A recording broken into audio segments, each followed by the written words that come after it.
अस्सलाम वालेकुम dear viewers. तो जैसा कि हमने लास्ट लेक्चर में सीखा था कि हम फास्ट क्यूसी को यूज़ करते हुए जीनोम सीक्वेंस के क्वालिटी कंट्रोल की रिपोर्ट्स को कैसे एनालाइज एंड इंटरप्रेट कर सकते हैं। लेकिन क्या आप जानते हैं कि हमारे पास एक और टूल भी है जिसका नाम है मल्टी क्यूसी। जी हाँ, हम मल्टी क्यूसी को यूज़ करते हुए फास्ट क्यूसी की मल्टीपल रिपोर्ट को एक सिंगल रिपोर्ट के अंदर मर्ज कर सकते हैं और उसको एनालाइज कर सकते हैं, जो कि हमें एक detailed and more informative and comparative analysis provide करता है जीनोम की सीक्वेंस क्वालिटी और इसके मल्टीपल फैक्टर्स का। तो अभी हम देखते हैं कि हम किस तरह से मल्टी क्यूसी को यूज करते हुए फास्ट क्यूसी की रिपोर्ट्स को कंबाइन कर सकते हैं, एनालाइज कर सकते हैं और इंटरप्रेट कर सकते हैं। जी डियर व्यूअर्स, तो मल्टी क्यूसी को रन करने के लिए हमें सबसे पहले एक सेफ इन्वायरमेंट क्रिएट करना होगा, जिसको हम क्रिएट करते हैं pipx से।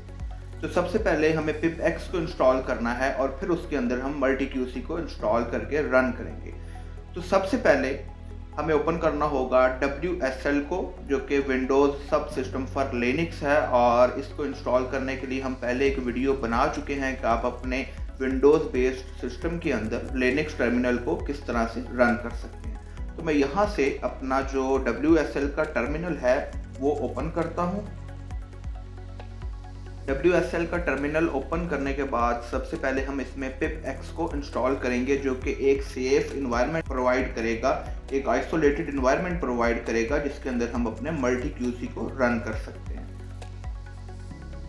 तो उसको इंस्टॉल करने के लिए हमारे पास जो कमांड है वो हम कुछ इस तरह से टाइप करेंगे, sudo apt update and sudo apt install pipx -y। जैसे ही मैं इसको टाइप करके एंटर प्रेस करूंगा तो ये मेरे से पासवर्ड मांगेगा। मैं यहाँ पे अपना पासवर्ड इनपुट करूंगा, जो मैंने अपना WSL का पासवर्ड सेट किया है, और मैं एंटर प्रेस कर दूंगा। तो जैसे ही एंटर प्रेस करूंगा ये इसको रन करना स्टार्ट कर देगा, पैकेजेस को अनलिस्ट करना स्टार्ट कर देगा, और इसी तरह मेरे पास pipx जो है वो इंस्टॉल हो चुका है। अब इससे अगला जो स्टेप है उसके अंदर हम pipx को अनेबल करेंगे अपने इस इन्वायरमेंट के अंदर। उसके लिए हम कमांड टाइप करेंगे pipx ensure path और एंटर प्रेस कर देंगे। तो इसी तरह उसने हमें बता दिया है कि pipx is ready to go, तो हम इसको अभी यूज कर सकते हैं। इसको यूज करने के लिए सबसे पहले हम इसके अंदर अपना जो WSL है उसको रीरन करेंगे, जिसकी कमांड है execute bash, और एंटर प्रेस कर देंगे। तो हमारा जो WSL है वो रीरन हो चुका है। अब हमने इस टर्मिनल या इस आइसोलेटेड इन्वायरमेंट के अंदर क्या करना है कि मल्टी क्यूसी को इंस्टॉल करना है। तो उसकी एक बड़ी ही सिंपल सी कमांड है जिसको हम अभी रन करते हैं, pipx install multi qc, और एंटर प्रेस करते हैं। तो उसने मुझे बताया है कि मल्टी क्यूसी ऑलरेडी इंस्टॉल्ड है, तो अगर आपके पास इंस्टॉल नहीं होगा तो ये इसको इंस्टॉल कर देगा। ठीक है, फिर भी फॉर द सेफर साइड हम यहाँ पे चेक कर सकते हैं कि हमारा जो pipx के अंदर मल्टी क्यूसी वेरीफाइड है और वर्किंग कंडीशन में है। तो उसके लिए हमें कमांड टाइप करनी है multi QC space -version. Enter press करते ही ये हमें मल्टी क्यूसी का इंस्टॉल्ड वर्जन जो है वो शो कर देगा, जो कि 1.27.1 है। अब नेक्स्ट स्टेप क्या है? अब नेक्स्ट स्टेप ये है कि हमने अपने उस फोल्डर को माउंट करना है जिसके अंदर हमने फास्ट क्यूसी को रन करके उसकी रिपोर्ट्स को सेव किया हुआ है। तो फास्ट क्यूसी पे भी हम एक वीडियो बना चुके हैं, जो कि हमने लास्ट वीडियो में बताया था कि फास्ट क्यूसी से आप कैसे जीनोम क्वालिटी कंट्रोल को एनालाइज कर सकते हैं। तो मेरे सारे जो फास्ट क्यूसी की फाइल्स हैं वो इस फोल्डर के अंदर पड़ी हैं, जो टेस्ट जीनोम के नाम से मेरे डेस्कटॉप के ऊपर सेव है। तो इसको मैं ओपन करके दिखा देता हूँ। यहाँ पे देखें तो मेरे पास फास्ट क्यूसी रिपोर्ट्स इसके अंदर पड़ी हुई हैं। तो अब मैंने इस फास्ट क्यूसी की रिपोर्ट्स को माउंट करना है। ठीक है, तो मैं इसी तरह से इसको अपनी लोकेशन दूंगा, जैसे हमने लास्ट वीडियो में फास्ट क्यूसी के लिए इनपुट दिया था। जैसे कि मेरा जो फोल्डर है टेस्ट जीनोम का, उसके अंदर एक और फोल्डर है जिसका नाम है फास्ट क्यूसी रिपोर्ट्स, और उसके अंदर मेरे फास्ट क्यूसी के रिजल्ट्स पड़े हुए हैं। तो ये जो मेरा टेस्ट जीनोम का फोल्डर है ये डेस्कटॉप पे लोकेटेड है। तो इसकी मैं लोकेशन दूंगा जैसे हमने लास्ट वीडियो में फास्ट क्यूसी के लिए दी थी। उसके लिए हम कमांड टाइप करेंगे cd /mnt for mount /c /users /archibam slash desktop slash उस फोल्डर का नाम जो डेस्कटॉप पे पड़ा है तो उसका नाम है टेस्ट और सेकंड नेम है जीनोम्स, तो यहाँ पे हम बैक स्लैश डाल के जीनोम्स टाइप करेंगे। देन इस फोल्डर के अंदर भी एक और फोल्डर है जिसका नाम है फास्ट क्यूसी रिपोर्ट्स, तो मैं इसको फिर स्लैश ऐड करूँगा यहाँ पे फास्ट क्यूसी अंडरस्कोर रिपोर्ट्स और उसके बाद फिर एक स्लैश दूंगा और एंटर प्रेस कर दूंगा। तो देखिए यहाँ पे उसने उस फोल्डर को यहाँ पे माउंट कर दिया है। इसका मतलब है ये जो ब्लू कलर में लोकेशन हाईलाइटेड है ये ऑलरेडी माउंट हो चुकी है मेरे WSL के पिपेक्स एनवायरनमेंट के अंदर। अब मैंने इस फोल्डर के अंदर मल्टी क्यूसी को रन करना है तो उसके लिए मैं कमांड टाइप करूंगा multi QC space full stop और मैं एंटर प्रेस कर दूंगा। कुछ टाइम गुजरने के बाद ये मल्टी क्यूसी को रन करना स्टार्ट कर देगा और जैसे देखें उसने 100% उसको कंप्लीट कर दिया और उसने मुझे बताया कि 2 रिपोर्ट्स थी जो यहाँ पे हमें मिली हैं एग्जिस्टिंग रिपोर्ट्स और इनका ये डाटा था और इसको इस तरह से मल्टी क्यूसी रिपोर्ट 1.html के नाम से सेव कर दिया गया और मल्टी क्यूसी का एनालिसिस जो है वो कंप्लीट हो चुका है। अब इस रिपोर्ट को मैंने विजुअलाइज करना है तो उसके लिए क्या कमांड होगी, जैसे हमने फास्ट क्यूसी के अंदर किया था एक्सप्लोरर को यूज करेंगे। कमांड लिखेंगे explorer dot exe multi QC underscore report dot HTML। Enter press करते ही हमारे सामने इसकी रिपोर्ट जो है वो इस तरह से ओपन हो जाएगी। ओके, तो सबसे पहले उसने हमें यहाँ पे एक जनरल स्टैटिस्टिक्स का जो है कॉलम वो दिया है जिसमें हमें वो बताता है कि इसके अंदर डुप्लीकेट्स जो हैं वो 0% है और इसका जो GC कंटेंट है वो 45% है दोनों सैंपल्स का, जो दोनों रिपोर्ट्स हमारे उस फोल्डर में मौजूद थी। देन उसके बाद हमें वो सीक्वेंस काउंट्स देता है। तो बेसिकली सीक्वेंस काउंट्स हमें बताता है दोनों सीक्वेंसेस की यूनिकनेस को और डुप्लीकेट रीड्स को।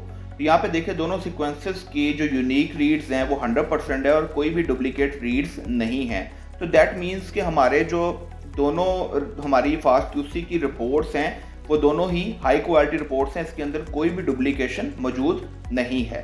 देन उसके बाद नेक्स्ट हमारे पास जो टैब आता है वो आता है सीक्वेंस क्वालिटी हिस्टोग्राम का। तो बेसिकली जो सीक्वेंस क्वालिटी हिस्टोग्राम है ये हमें बताता है कि हमारे सीक्वेंस की जो पर बेस क्वालिटी है वो कैसी है। तो देखिए यहाँ पे 2 ग्राफ हमें शो हो रहे हैं और इनमें से किसी भी ग्राफ का पीक जो है वो एरर रीजन में नहीं है, जो कि ये वाला रीजन है। तो इसका मतलब ये हुआ कि ये दोनों जो हमारी रिपोर्ट्स हैं ये दोनों गुड क्वालिटी रिपोर्ट्स हैं, इनका स्कोर जो है वो अच्छा है और इसमें कोई भी एरर के चांसेस जो हैं वो मौजूद नहीं हैं। उसके बाद हमारे पास जो नेक्स्ट ऑप्शन है वो है पर सीक्वेंस क्वालिटी स्कोर्स। तो अगर हमारे पास जो पर सीक्वेंस क्वालिटी स्कोर है वो अबव 30 आता है सब पीक्स का, जो दोनों आपको ग्राफ की पीक्स शो हो रही हैं, तो इसका मतलब है कि ये जो हमारा जो स्कोरिंग है इंडेक्स है इसके अंदर हमारी जो क्वालिटी ऑफ रिपोर्ट्स है वो अच्छी है। अगर 30 से बिलो आता है तो इसका मतलब ये है कि फिर हमें इसको रिफाइन करना पड़ेगा या इसकी क्वालिटी जो है वो कंप्रोमाइज्ड है। उसके बाद यहाँ पे हमारे पास पर बेस सीक्वेंस कंटेंट है। तो ये बेसिकली हमें बताता है कि हर बेस का कितने % कंटेंट जो है इन दोनों रिपोर्ट्स के अंदर मौजूद है। तो यहाँ पे देखें डिफरेंट कलर कोडिंग उसने दी हुई है, जैसे उसने T% को रेड से इंडिकेट किया है, C की % को ब्लू से इंडिकेट किया है, A को ग्रीन से और यहाँ पे G को ब्लैक कलर से रिप्रेजेंट किया हुआ है। तो यहाँ पे हम देख सकते हैं कि यहाँ पे हमारे पास 2 बार्स आ रहे हैं। अगर हम किसी भी जगह पे अपना कर्सर लेके जाते हैं तो वो हमें उस रीजन के अंदर T, C, A और G की % बताता है। जैसे कि यहाँ पे मैंने अभी अपना कर्सर प्लेस किया तो यहाँ पे 36% T है, C जो है वो 29% है, A जो है वो 23% है और G जो है वो 12% है। तो यहाँ पे हम अपना जो पर बेस सीक्वेंस कंटेंट है उसकी % को एनालाइज कर सकते हैं। देन नेक्स्ट हमारे पास हमारे दोनों रिपोर्ट्स का पर सीक्वेंस GC कंटेंट आता है।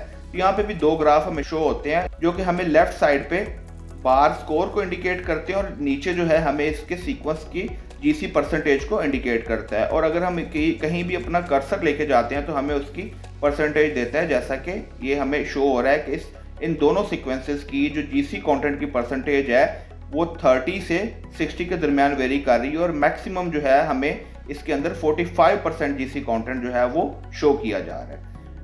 उसके बाद पर बेस N कंटेंट है। तो ये जो आपका पर बेस एन कंटेंट है ये आपका लो होना चाहिए। अगर तो ये हाई आता है तो ये इसको रेड में इंडिकेट करेगा, इसका मतलब है कि आपका जो क्वालिटी फैक्टर जो है वो फास्ट क्यूसी से कैलकुलेट किया गया है वो ठीक नहीं आया और आपको इसको दोबारा से परफॉर्म करने की ज़रूरत है। इसी तरह सीक्वेंस लेंथ डिस्ट्रीब्यूशन है, तो ये बेसिकली हमें फ्रेगमेंट साइज की डिस्ट्रीब्यूशन बताती है कि फास्ट क्यूसी रिपोर्ट के अंदर फ्रेगमेंट साइज की डिस्ट्रीब्यूशन क्या थी। तो यहाँ पे देखिए हमारा ये जो ग्राफ का बार है ये इंडिकेट कर रहा है फ्रेगमेंट साइज की डिस्ट्रीब्यूशन। इसी तरह एक टेस्ट 1 जो हमने पहली रिपोर्ट रन की थी और टेस्ट 2 जो हमने सेकेंड रिपोर्ट को रन किया है इसके अंदर। देन सीक्वेंस डुप्लीकेशन लेवल्स हैं, तो ये बेसिकली हमें बताता है कि डुप्लीकेटेड सीक्वेंस कितने हैं। तो यहाँ पे देखें कि हमारा टोटल पोर्शन जो है वो 0% डुप्लीकेशन शो कर रहा है। सिर्फ स्टार्ट में हल्की सी हमें डुप्लीकेशन जो है वो देखने को मिली है।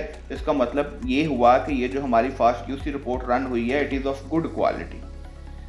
देन हमारे पास over presented sequences by sample आते हैं, तो उसने यहाँ पे हमें बताया है कि 2 samples had less than 1% of reads made up of over represented sequences, जो कि बहुत ही लो है और इसको हम कंसीडर कर सकते हैं कि इसके अंदर कोई भी ओवर रिप्रेजेंटेड सीक्वेंसेस मौजूद नहीं है।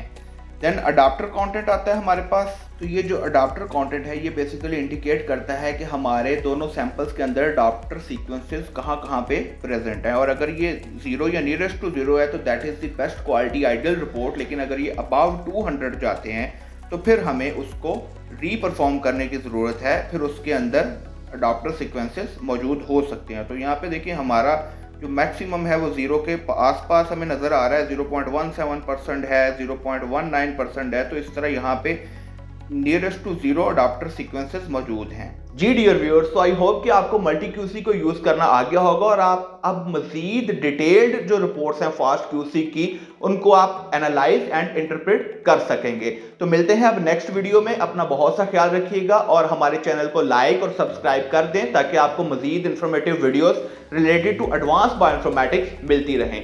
थैंक यू, अल्लाह हाफिज़।